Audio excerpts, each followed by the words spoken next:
Assalamualaikum warahmatullahi wabarakatuh. Apa kabar anak-anak yang hebat dan soleh? Selamat pagi dan semoga semuanya dalam keadaan sehat. Nah, hari ini selamat berjumpa kembali pada pembelajaran IPA bersama saya, Ibu Titi Nurpita Dewi. Gimana? Semua sudah siap belajar kan? Baiklah, mari kita lanjutkan materi hari ini. Baiklah, hari ini kita akan memasuki bab baru, bab yang ketiga, yaitu pewarisan sifat. Nah, apa saja yang akan kita pelajari di dalam pewarisan sifat ini? Baiklah, mari bersama-sama kita simak dan ikuti. Anak-anak, kalau kita berbicara masalah pewarisan sifat, kita tidak akan terlepas dari suatu istilah yang bernama materi genetik. Apa itu materi genetik? Nanti akan kita pelajari bersama-sama. Tapi sebelumnya, kita akan mengenal dulu materi genetik itu yang seperti apa. Anak-anak, di dalam pewarisan sifat ini, kita bisa mengambil contoh dalam lingkungan keluarga kita sendiri. Apabila kita mempunyai saudara, apakah itu kakak atau adik atau saudara kembar, itu kita bisa membandingkan kondisi fisik kita, ciri-ciri fisik kita dengan saudara yang lain. Apakah ada kemiripan? Mungkin warna kulit, mungkin bentuk hidung, mungkin bentuk dagu, mungkin bentuk rambut. Nah, apakah ada yang sama di antara saudara kita? Nah, sifat-sifat yang ada di kita itu merupakan warisan atau keturunan dari tetua kita.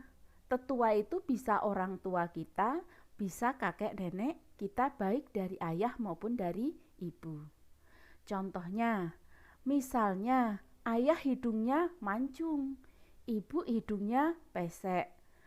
Lahir di kita, hidung kita ternyata mancung. Berarti sifat hidung mancung kita itu mewarisi sifat dari ayah.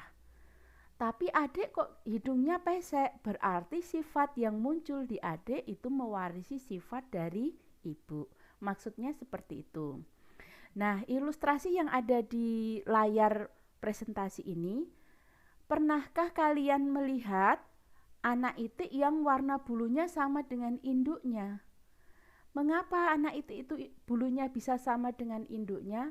Ya karena mewarisi sifat atau materi genetik dari induknya. Di dalam materi genetik itu terdapat sifat-sifat organisme. Tadi yang dimaksud sifat organisme itu misalnya rambut lurus, rambut keriting, hidung mancung, hidung pesek, warna kulit, bentuk mata, bentuk telinga, itu adalah sifat-sifat organisme. Kalau pada tumbuhan, warna bunga, bentuk daun, warna biji. Begitu juga pada hewan. Seperti struktur tubuh, penampilan fisik, fungsi organ tubuh, dan tingkah laku dapat diwariskan dari generasi ke generasi. Akan tetapi, bagaimana caranya sifat-sifat organisme yang terdapat dalam materi genetik dapat diwariskan dari orang tua ke anaknya? Nah, di dalam bab pewarisan sifat, proses pewarisan sifat, caranya bagaimana itu yang akan kita pelajari.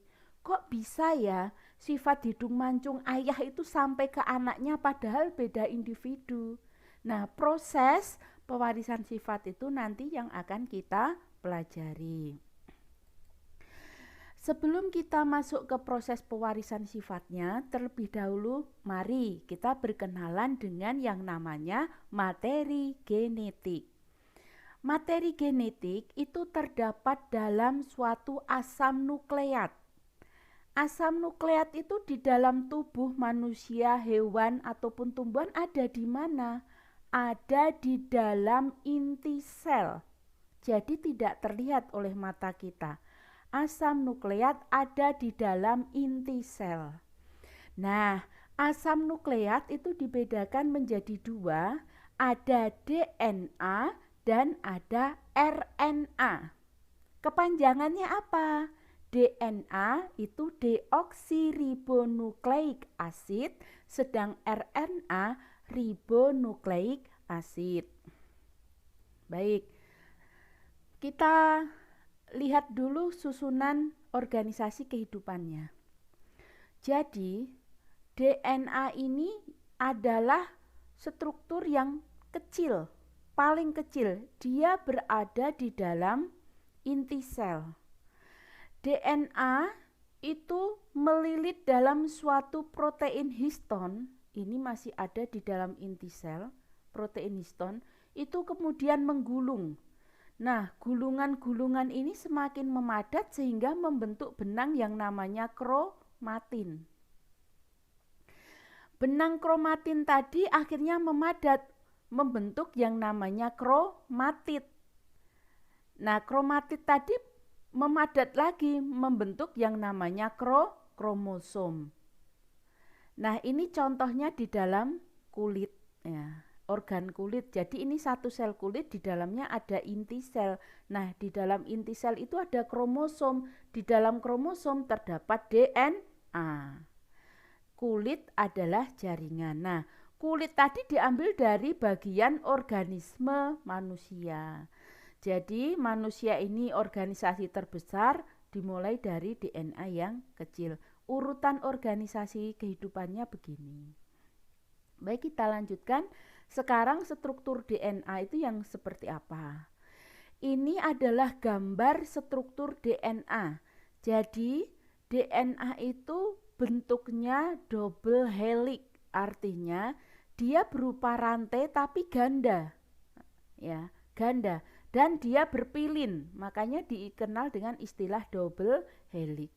Nah, struktur dari DNA itu mempunyai yang namanya basa nitrogen. Ini basa nitrogen. Ada gulanya namanya gula deoksiribosa, dan ada gugus fosfatnya.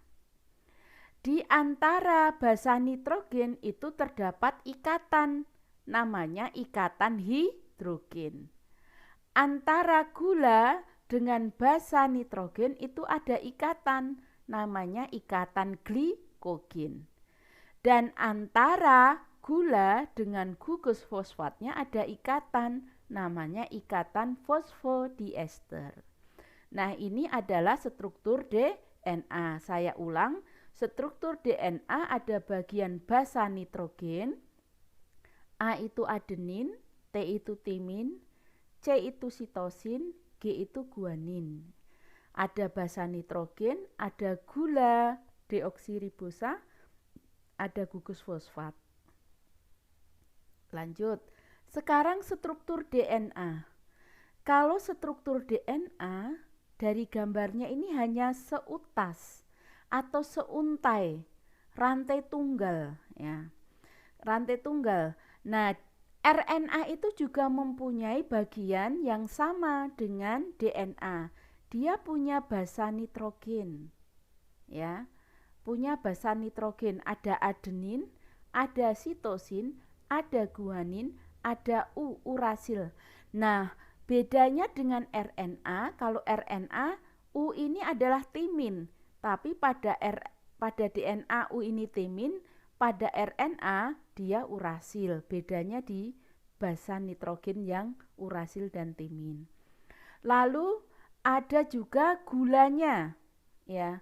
Gula ribosa. Ini bukan deoksiribosa tapi gula ribosa, dan ini gugus fosfatnya.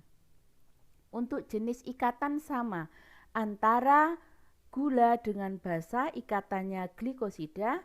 Antara basa dengan gugus fosfat, ikatannya fosfodiester. Nah, dengan demikian anak-anak, sekarang perbedaan DNA dan RNA itu apa? Oke, yang pertama dari rantainya. Kalau DNA rantainya double atau ganda, sedang RNA rantainya tunggal atau seutas. Gula, kalau DNA gulanya namanya deoksiribosa, kalau RNA ribosa. Sekarang basa nitrogen. Di sini basa nitrogen itu ada dua kelompok, namanya kelompok purin dan kelompok pirimidin. Untuk kelompok purin, basa nitrogennya antara DNA dan RNA sama, sama-sama adenin dan guanin.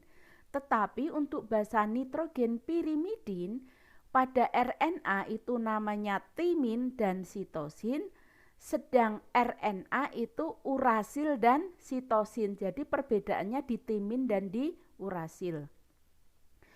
Nah, mengapa sitosin ini kok depannya C, kok tidak S? Jadi singkatan ATGC itu kita mengikuti ejaan bahasa Inggris ya.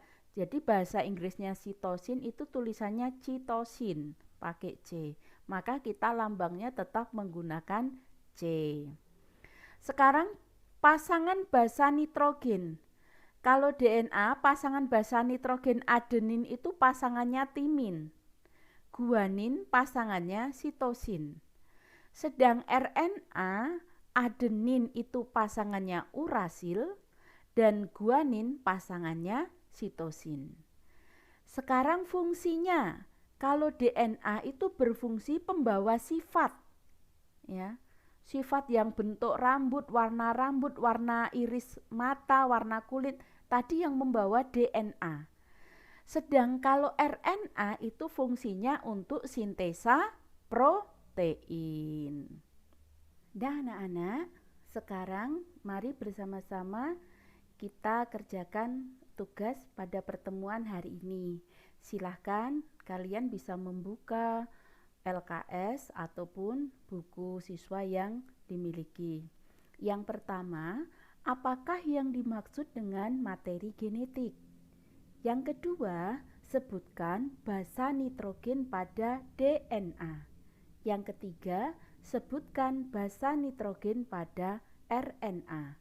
Yang keempat, jelaskan macam-macam ikatan kimia pada DNA. Yang kelima, sebutkan minimal 3 contoh sifat organisme yang diwariskan kepada keturunannya. Nah anak-anak, bagaimana? Menarik kan materi pewarisan sifat ini? Nah, untuk hari ini sampai di sini dulu pertemuan kita dan akan kita lanjutkan pada pertemuan yang lain. Jangan lupa silahkan kalian mempelajari materi yang akan datang supaya lebih mudah memahami materi yang akan disampaikan pada pertemuan berikutnya. Dan jangan lupa tetap belajar mandiri mengerjakan latihan-latihan soal. Dari saya sampai di sini terus belajar, terus berprestasi ya. Terima kasih. Assalamualaikum warahmatullahi wabarakatuh.